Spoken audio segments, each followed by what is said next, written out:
Stranger Things is known for its adventure, mystery, and horror.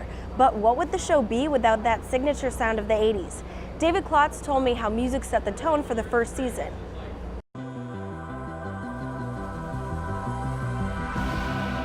There's a universe for Stranger Things, and that's been established in season 1. Set in the 1980s, the sci-fi universe was developed by creators Matt and Ross Duffer.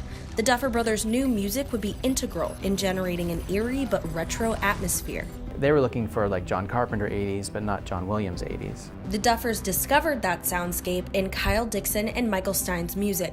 The two members of the electronica band Survive composed the entire Stranger Things original soundtrack using vintage 80s synthesizers. The real sound of that time period in the music comes from Kyle and Michael. I mean, they're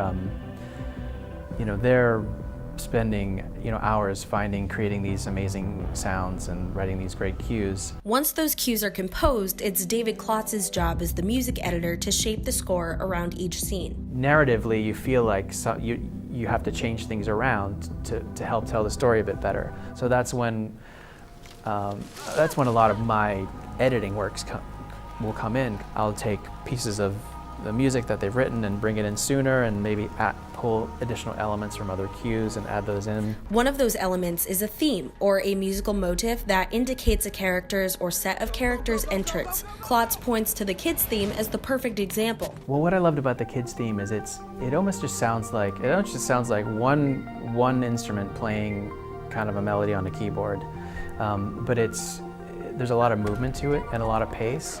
I think that's the key to Kyle and Michael's score overall for all episodes.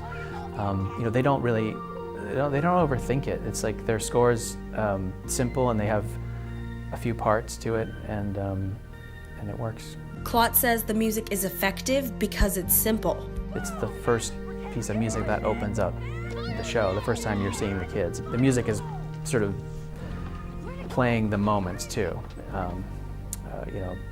What's happening on the screen. And Klotz thinks it's that kind of creativity that earned him and the rest of the sound editing team an Emmy nomination.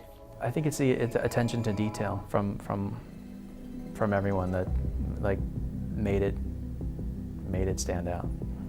Stranger Things is nominated for 18 Emmys. The highly anticipated second season is returning to Netflix next month.